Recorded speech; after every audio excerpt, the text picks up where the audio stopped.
எச்சரிக்கை போக்குவரத்து அடையாளங்களின் நோக்கம் என்ன? எச்சரிக்கை போக்குவரத்து அடையாளங்கள் ஓட்டுநர்களுக்கு முன்னால் உள்ள சாலை நிலைமைகள் அல்லது ஆபத்துகள் எயூகா குறுகிய வளைவு, பள்ளி பகுதி பற்றி முன்கூட்டியே எச்சரிக்கின்றன.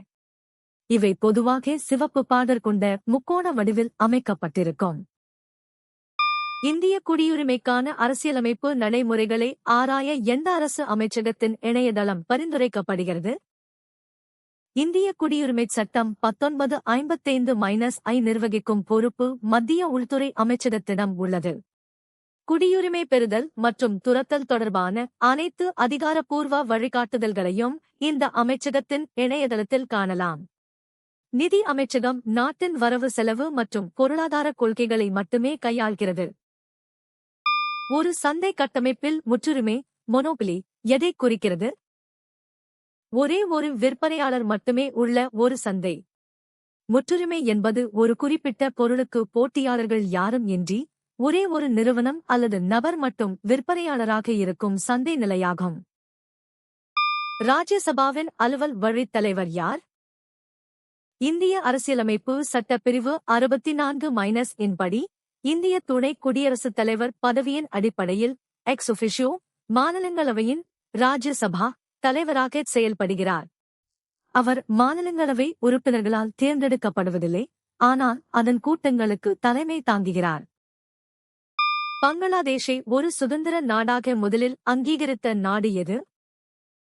டிசம்பர் 6, 1971 அன்று பங்களாதேஷை ஒரு தனி நாடாக அங்கீகரித்த முதல் நாடு இந்தியாவாகும்.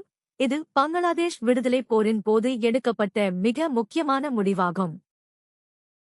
சட்டப்பேரவையின் கீழவை எதனால் ஆனது? சட்டப்பேரவை லெஜிஸ்லேட்டிவ் அசெம்பிளி என்பது மக்களால் நேரடியாக தேர்ந்தெடுக்கப்பட்ட சட்டமன்ற உறுப்பினர்களை எம்எல்ஏஸ் கொண்ட அமைப்பாகும். ஒவ்வொரு மாநிலமும் மக்கள் தொகை அடிப்படையில் பல தொகுதிகளாக பிரிக்கப்பட்டு அங்கிருந்து உறுப்பினர்கள் தேர்ந்தெடுக்கப்படுகின்றனர். ஒரு மாநிலத்தில் உள்ள மற்ற அமைச்சர்கள் சபையின் உறுப்பினர்களை யார் நியமிக்கிறார்?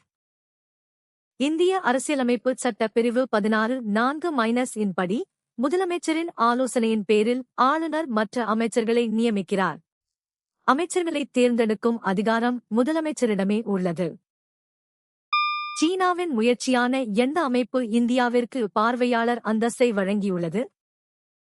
ஷாங்காய் ஒத்துழைப்பு அமைப்பு (ASEAN) சீனாவின் முயற்சியால் தொடங்கப்பட்ட ஒரு பிராந்திய பாதுகாப்பு மற்றும் பொருளாதார அமைப்பாகும்.